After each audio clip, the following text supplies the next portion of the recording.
Welcome back to another episode of ROC Boys Football. We are taking a look at one of the most slept-on games of the Week 4 slate as TCU goes on the road, not that far, to play SMU, and where Sonny Dykes returns home. This game is going to be an absolute track race. We saw SMU go on the road to Maryland. The over-under was set at 72. It just went under, but that was because SMU had a couple turnovers in Maryland area. They had a turnover on downs at the 1 yard line. I mean, that game was not, the score was not indicative of how much SMU was moving the football against Maryland. Tanner Mordecai threw 2 interceptions.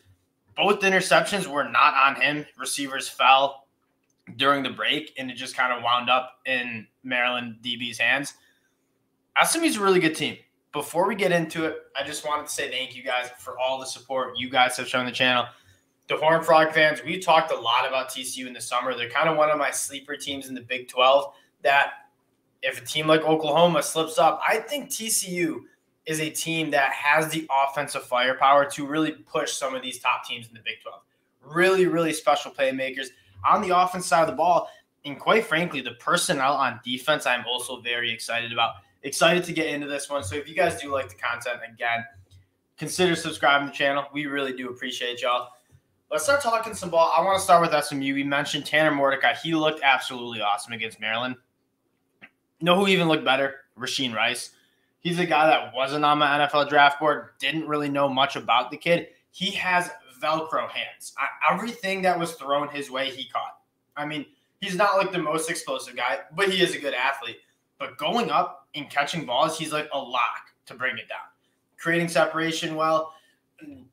Having a guy in that offense where you need to move the chains, it's 3rd and 5. You need a guy who you trust to get open and catch the ball.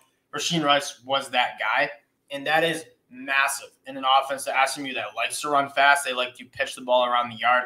Having a guy that you can rely on to make those plays is really big. And through, 3 games, he's got 28 catches, 491 yards, and 3 touchdowns. Legit video game numbers.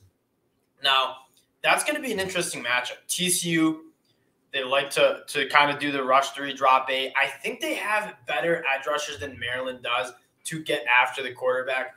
Maryland, when they only rush 3, they were not getting after the quarterback whatsoever. Guys like Dylan Horton, I think, can kind of get some sort of pressure to get Tanner Mordecai off his spot. That's an interesting matchup to take a look at. The other is you have one of the best quarterbacks in the country in Tre'Davious Hodges Tomlinson. I wonder how much you'll see him on Rasheen Rice, because that's going to be a very good matchup for NFL draft scouts. If you're into the NFL draft, that is one of the matchups that you need to take note of. You have one of the best cornerbacks versus one of the most productive and I would say best wide receivers in the country on the other side of Rasheen Rice. That's going to be a really interesting matchup. And if you can kind of shut down Rasheen Rice, that offense goes through him a lot. I mean, you look, he's got almost 50% of the total yards Tanner Mordecai's thrown for have gone to Rasheen Rice. This guy is a central part of that offense, and if you can stop him, that's really going to help you kind of get SMU off the field.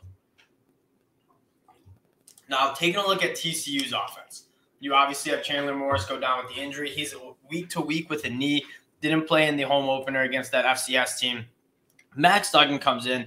This was a really tight quarterback race for all summer. A quarterback race that I was monitoring a lot because I was very interested in this TCU team.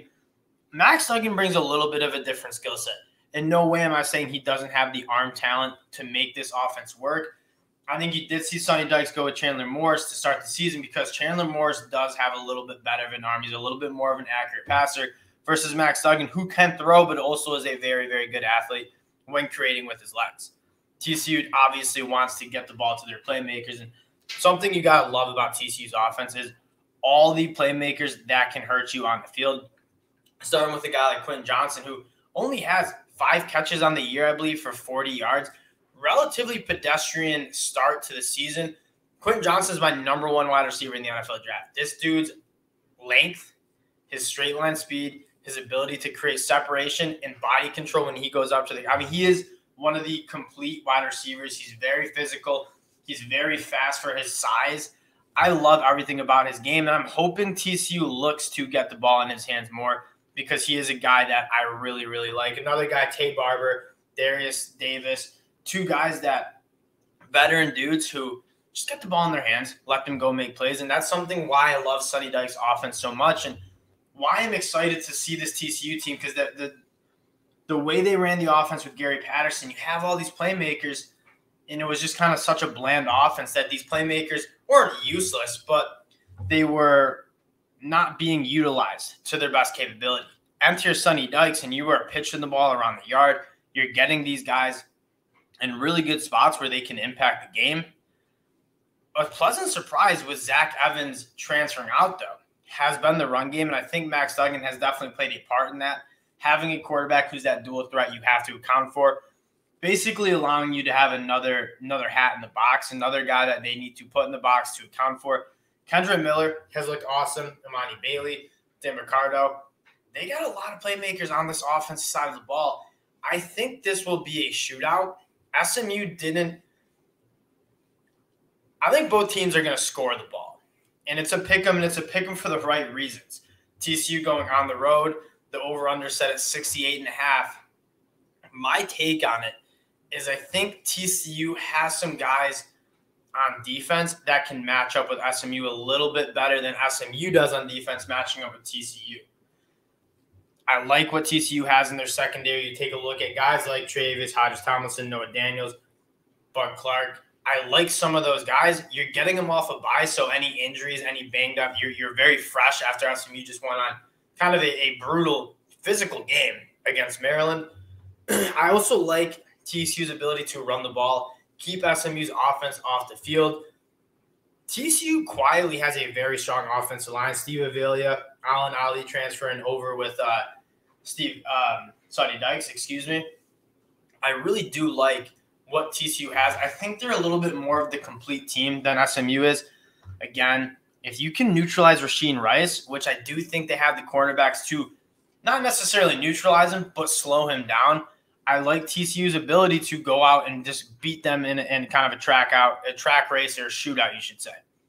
So taking at TCU, again, this is not a game that I'm excited to bet. I'm not rushing to bet. But if I were to have a lean, it would be TCU with some of those playmakers on the defensive side of the ball. However, this game is probably a game where I'm just a fan of offensive football, watching Rasheen Rice, Quinn Johnson go out, make plays.